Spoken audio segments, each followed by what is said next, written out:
اچھا کوئی یہ بتا سکتا ہے کہ آرگنائزیشن جو ہے یہ کس لفظ سے اس کا آغاز ہوتا ہے اور کس سے یہ بنی ہے؟ اس کا جو پہلا پارٹ ہے وہ کیا ہے؟ یہ تھوڑا مشکل کام ہے، میں اس کے لیے وضاحت کرتا ہوں. میں نے سر سے پوچھ کے آیا ہوں. آرگن یعنی یہ جو انگلی ہے یہ ایک آرگن ہے، ہاتھ آرگن ہے. یہ پوری باڈی کے جو اعضاء ہیں یہ آرگن ہیں، اور یہ سب جو مل کے کام کرتے ہیں تو ایک انسان ورک کرتا ہے. پھر ایک انسان جب دوسرے انسانوں کے ساتھ مل کے کام کرتا ہے تو اس کو کہتے ہیں آرگنائزیشن. کوئی بات کی سمجھ آئی؟ آرگن جیسے ہمارے باڈی پارٹس مل کر ہماری باڈی کو موٹیویٹ کرتے ہیں، ہر کام جو بھی ہم کرتے ہیں وہ ہمارا برین اس کو جو ہے پہلے ہدایت دیتا ہے، پھر ہمارے ہاتھ انگلیاں ہر چیز حرکت کرتی ہے. اسی طرح سے جسٹ لائک دیٹ آرگنائزیشن کا مطلب بھی یہی ہے کہ بہت سارے لوگ مل کر ایک ہی پلیٹ فارم پر مختلف کام جو دوسروں کی بہتری کے لیے ہوتے ہیں ان کو سر انجام دیتے ہیں.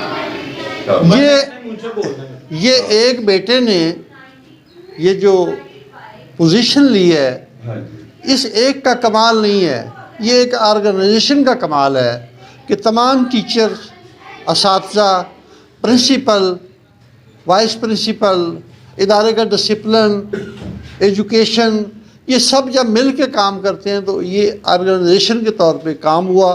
اور اس آرگنائزیشن کے بل بوتے کے اوپر اس بچے نے پوزیشن لی. اور آج کا میسیج یہ ہے کہ آپ سب نے یہ جو ایجوکیشن آپ لے رہے ہو یہ ایک آرگنائزیشن کے طور پہ آپ نے کام کرنا ہے، اس ادارے میں بھی، اس ادارے کے باہر بھی، دوسری زندگی میں بھی. تنظیم، نظم، اتحاد، اور یہ جو ہمارا ایک قومی سلوگن بھی ہے اس پہ آپ نے کام کرنا ہے. تو یہ آج کا میسیج تھا بچوں کے لیے. کوئی کام کی چیز ہو تو اس کو ڈلیور کرنا میں سمجھتا ہوں یہ بڑا ہم یہ کہہ لیں کہ ایک ٹیم جیسے ہوتی ہے، ایک ٹیم کی طرح. اس طرح ایک کیپٹن ہوتا ہے، کوئی گول کیپر ہوتا ہے، کوئی کسی پوزیشن پہ ہوتا ہے، وہ سب مل کے کام کرتے ہیں، ایک دوسرے کے ساتھ تعاون کرتے ہیں تو کامیابی ہوتی ہے. جس طرح اس سیزن میں ہماری کرکٹ ٹیم نے آپس کے اندر اتحاد، نظم، محبت، بھائی چارے کی فضا کو قائم کیا تو ایک پوزیشن پہ پہنچ گئے. آخری وہ سیمی فائنل نہ کر سکے، لیکن انہوں نے وہ جو آپس میں آرگنائزیشن کا جو مقصد تھا وہ پورا کرتے ہوئے آپس میں بھائی چارے کی فضا کو، ہر بندے نے اپنی اپنی جگہ پہ اپنے کام کو فٹ کیا اور وہ پرفیکٹ ہو گیا اور وہ ایک پوزیشن پہ پہنچے. ٹارگٹ اچیو ہونے کے قریب تر تھے، لیکن گیم تو پھر گیم ہوتی ہے. تو آج یہ ایک میسیج کے بعد میں ایک بار پھر ادارے کے پرنسپل کو، پورے سٹاف کو خراج تحسین پیش کرتا ہوں کہ انہوں نے مل کے محنت کی، مل کے جدوجہد کی، ایک آرگنائزیشن کے طور پہ کام کرتے ہوئے ایک ریکارڈ قائم کیا کہ ضلع میں ایک نمایاں پوزیشن حاصل کی. اور ہماری دعا ہے کہ اللہ تبارک تعالیٰ یہ جو پوزیشنیں ہیں یہ زیادہ سے زیادہ اس ادارے کے حصے میں لائیں. ماشاءاللہ آپ کے جو پرنسپل ہیں، ہمارے بھی استاد ہیں محمد جہانگیر احمد وٹو صاحب، یہ جہاں ایک تعلیمی ادارے کی ذمہ داری سنبھال رہے ہیں وہاں انہوں نے معاشرے کی جو تعلیم و تعلم کی ذمہ داری ہے، میڈیا کے اوپر بھی، سوشل میڈیا کے اوپر بھی، ریڈیو FM 10 کے اوپر بھی وہ معاشرے کی اصلاح کے لیے اپنا جو کردار ہے اس کو ادا کرتے رہتے ہیں. تو ہماری تنظیم کی ڈھیر ساری دعائیں آپ لوگوں کے مستقبل کے ساتھ. ہماری دعائیں ہیں کہ اللہ آپ کا بہتر مستقبل کرے، آپ روشن ستارے بنیں پاکستان کے، اور آپ کا جو ادارہ ہے یہ اس سے بھی زیادہ ترقیاں، اس سے بھی زیادہ پوزیشنیں جو ہے وہ سمیٹنے میں کامیاب ہو. انشاءاللہ یہ سلسلہ جاری و ساری رہے گا. آج اس برخوردار کے لیے، اس بیٹے کے لیے ہم نے پاکستان سوشل ایسوسی ایشن کی جانب سے ان کو گولڈ میڈل ہم تنظیم کی جانب سے پیش کرتے ہیں. یہ صرف گولڈ میڈل ہی نہیں، اس کے ساتھ ایک اور لفظ بھی جڑا ہے. یہ ہم اس کو جہانگیر صاحب کے کاوشوں کے حوالے سے ہم اس کو قائد اعظم گولڈ میڈل جو ہے نا، سمپل گولڈ میڈل نہیں، قائد اعظم گولڈ میڈل اس بچے کو ہم وہ پہنائیں گے، تو انشاءاللہ آپ لوگوں کے پاس یا سامنے اس کو اس لیے پہنا رہے ہیں تاکہ آپ میں بھی یہ جذبے، یہ آپ کی جو ہمت ہے یہ بڑھے اور آپ بھی اس سے آگے بڑھنے کی کوشش کریں۔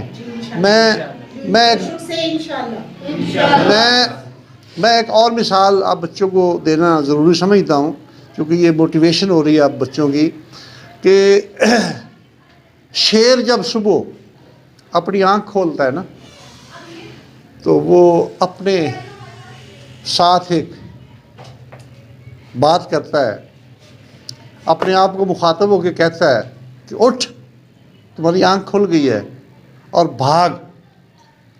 جب تک تمہارے دم میں دم ہے اور تمہاری دوڑ برقرار ہے تم شکار کرتے رہو گے اور شکار میں تمہاری زندگی ہے۔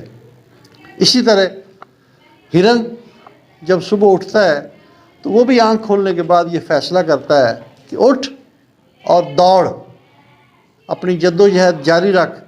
جب تک تمہاری ٹانگوں میں ہمت ہے، تمہاری دوڑ برقرار ہے، تمہاری زندگی بچتی رہے گی، وہ شکار نہیں ہو پائے گی۔ تو آپ نے بھی جب صبح اٹھنا ہے تو یہ اعادہ کر کے اٹھنا ہے کہ آپ نے اٹھ کے زندگی کی دوڑ میں شامل ہونا ہے اور یہ فیصلہ کرنا ہے کہ آپ نے اپنے ملک کا، اپنے ادارے کا، اپنے اساتذہ کا اس دوڑ میں شریک ہو کے نام روشن کرنا ہے اور آگے بڑھنا ہے اس دوڑ میں جب تک کہ آپ زیادہ سے زیادہ اچیومنٹس نہ کر رہے ہیں۔ شکریہ۔